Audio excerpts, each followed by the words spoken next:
In this video, I'm going to take you through my 4 key takeaways from the ACCA SBL pre-seen information for the September 2025 exam sitting relating to the company of Menu Craft. My name is James, I'm an ACCA qualified member, and if you'd like access to my exclusive SBL notes you can see on the screen above me that have helped students out around the world to pass their examination, click the link in the description of this video and you can download a copy yourself. I'm also delighted to say that I'm affiliated and associated with Astranti. They offer pre-seen analysis packs and also mock examinations that are based on the pre-seen information, all designed to help you get that 50 plus and to pass your exam. So again, just click the links in the description of this video to check them out. And as always, for pure transparency on the channel, if you were to purchase anything, I'd be entitled to a small percentage, which helps to running the YouTube channel. So as always, a massive thank you. Please leave me any comments and questions you have down below. I will get back to you. I'd love to hear how you're getting on, but let's get stuck into the first key takeaway, which is all about the meal kit industry itself. And look at these glorious notes that are going to help you out. If you have a copy, thank you so much for downloading one. But the first key thing about Menu Craft, which are a meal kit provider on there, they operate in Ireland. The one thing that you have to be aware of, and make sure you put it highlighted in your notes, we're not going to start on page 2, we're going down to page 5. Where there is something, as you can see on the left hand side, I'm going to put my mouse on it, called Heat and Eat Market. Now this is where we need to keep this really simple. Heat and Eat are microwave meals, whereas the actual meal kits, which Menu Craft produce and sell themselves, are arriving to people's houses in boxes and they prepare the food themselves. So it's really important that you differentiate between the meal kits, where the customer makes the food themselves, versus the heat and eat market, which is all microwavable meals on there. Could be an opportunity, as you can see in my notes from a SWOT analysis, but don't make that mistake. Some students will make it when it comes to the pre-seen information, and I don't want it to be you. Now, coming up to the actual information that we have in the introduction and the meal kit industry. Now, in my opinion, it's based on the company HelloFresh. Again, have a little Google about them, but it's the same principle. Food gets delivered to the customer's door and you get all the ingredients with a recipe so you can make it yourself. Now, in terms of the key things for you to get down in your notes and keywords, what the customer, the stakeholder, is looking for in a meal kit, you can see on the little numbers on the right hand side on page 2, they want it to be convenient, time-saving solution on there, and you can see at the bottom also reasonably priced. Those are the keywords that you need to be aware of when it comes to describing the actual product that they are producing for the customers. Now, also a really interesting thing about the industry itself for meal kits, we're told about the market overview on the right hand side here. A really key sentence for you to get down is at the end of 2004, that's the most recent year we're provided within the pre-seen materials, the global meal kit industry was worth over $25 billion, but is predicted to grow to over $75 billion in the next decade. So that's fantastic for Menu Craft. However, what we're looking at there is that's a global industry, and we'll come on to later that we have for Menu Craft. They're only based in Ireland, as you can see highlighted in blue. That is another key critical thing for you to be aware of in terms of the industry. Last thing to note down is that we've got Fresh He on there in green. They are a globally based organisation that specialise in meal kits, whereas we've got MC, Food Dropper and A Meals. They are all based in Ireland on there. So really key for you to get it down because they may want to expand globally to take advantage. But that is key takeaway number 1 for your notes, the meal kit industry itself. Next, as you would imagine, we're going to come on to Menu Craft, also known as MC, for what the actual pre-seen is based upon. How could I not mention it for a key takeaway? So we've got to come straight down to, and again, if you've got these notes, it'll make your life so much easier. Page 8 on the left-hand side there. Key thing for you is, we are told that Menu Craft was founded 15 years ago, really established, but the thing on the right hand side for page 8 up at the top, I'll even put my mouse on it for you, is that Menu Craft on there was listed 3 years ago, so it's a listed organisation on a stock exchange, greater compliance needed on there. So it was listed in 2001. That's a key date for you to get down in your analysis that you could refer to.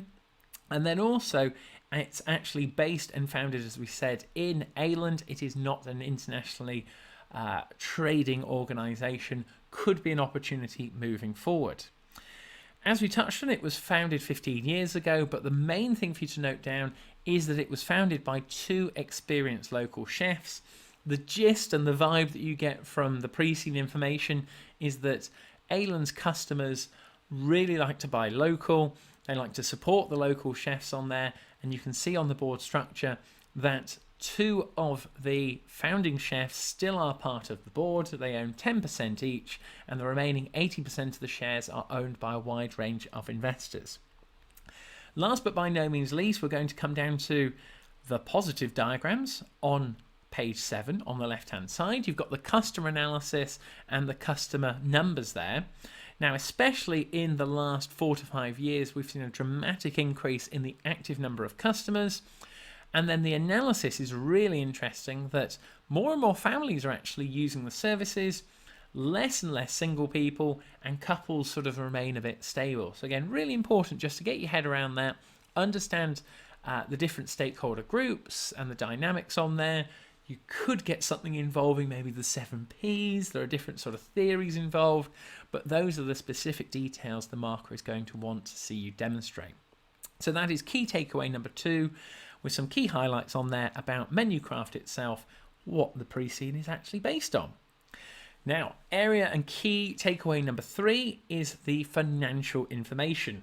It wouldn't be a ACCA exam without some finance and some numbers in.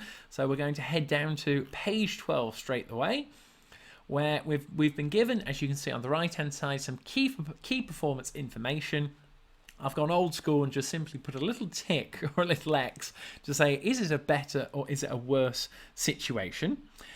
It actually shows a really positive outlook, but the key thing here is not to get mixed up with the actual diagrams. I think some students who are going to be really unprepared for the pre-scene information are going to see that you've got the trend lines going down, and then they'll make an argument to go, let's take that revenue growth, for example. So from 2000 to 2004, it's been dropping from 45 to 32, 31%, 20 and 18.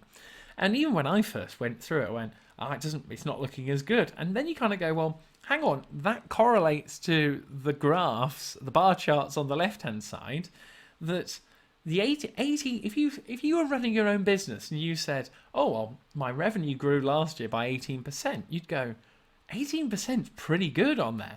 The only thing is it's been actually a lot lower compared to previous years. So that is the key thing just to wrap your head around and not to get mixed up in terms of your analysis on there. It's the same for actually delivered meals and other factors that you'll see on pages 13 at the bottom. So active customers on there, the order value. Just be crystal clear with how you are building and raising your points. Now, other areas in terms of the financial information, you're going to have to head up to page number 3 now, so right back up to the top. And this is where we're given the actual market share in Ireland on there for 2004, the most recent year. Menucraft actually have nearly a quarter of the market share, which is really, really good for the business and really positive in terms of the levels of revenue that we've seen. However, we are in an oligopoly market on here, and customers are very, very price sensitive. The only sort of thing that I'd be getting down in your notes is that you get customers who are sort of hopping from one company to another. But we are told that in the pre-scene materials, the customers of Menucraft are the least likely to be jumping from one company to another. They are very loyal because they like that it was founded by Aylan founders. They use Aylan suppliers. They go through and employ Aylan individuals with the whole actual subscription process and how the actual meal kits get to the doors as well. So something to bear in mind, but the main thing, the final diagram at the bottom, the customer growth has completely shot off in the last few years, and it's only going to get bigger and bigger and bigger. So definitely something to wrap your head around. It's an oligopoly market structure, And lastly, from a financial perspective, I touched on earlier that it is a listed organisation, but the key things to go with that, as you can see on page 8 for your notes, is that we're not given any information about share price, there's no information about dividend levels or taking money out of the business, and also we are given no names for any of the board members, that's non-executives, chief executive officers. There are no names within within the pre-scene information, and definitely something I think the examiner is going to throw in on the exam day, and you're going to have to join up the dots to sort of work out where they fit in within the organisation. But that is key takeaway number 3, financial information. Last but by no means least, it's really key that you understand how the business works and the risks associated with it. And they've gone into a lot of detail in the pre-scene information to make sure, and I think it's going to separate out a student who is well prepared and have gone through it in a lot of detail versus someone who's sort of scrambling away and not really read it properly. The operations start on page 8 on the right hand side, and this is where they could throw in especially theories on there such as SWOT analysis, PESTLE I've got down there in my notes. They go through some good due diligence, how they actually go through and find their suppliers. So plenty of key areas and especially stakeholder analysis. Lots of examples you could refer back to. Then when it gets down to page 9 on the left hand side, we're told about packaging and the actual meal box production itself. Really interesting here, linking back to sustainability, the environment. They've got lots of different things they could refer to, and again you can see from my mouse there environmental points from a PESTLE analysis point of view if the theory was to be tested. The other final thing at the bottom you can see there, when it comes to the production, you've got some technology points there from a PESTLE theory point of view, but really interesting how you've got this industry where they produce meal kits and they use social media and their website to take data, what the customers are actually giving to the business, and they're working out what recipes they should be actually implementing. And when it comes to the box production, they're using robotics on there as well throughout some of the production. There is still the human aspect on there, and that is where I've linked in my notes actually, well, how come we've not got robots for the whole production? Are we going to get more of that on the exam day?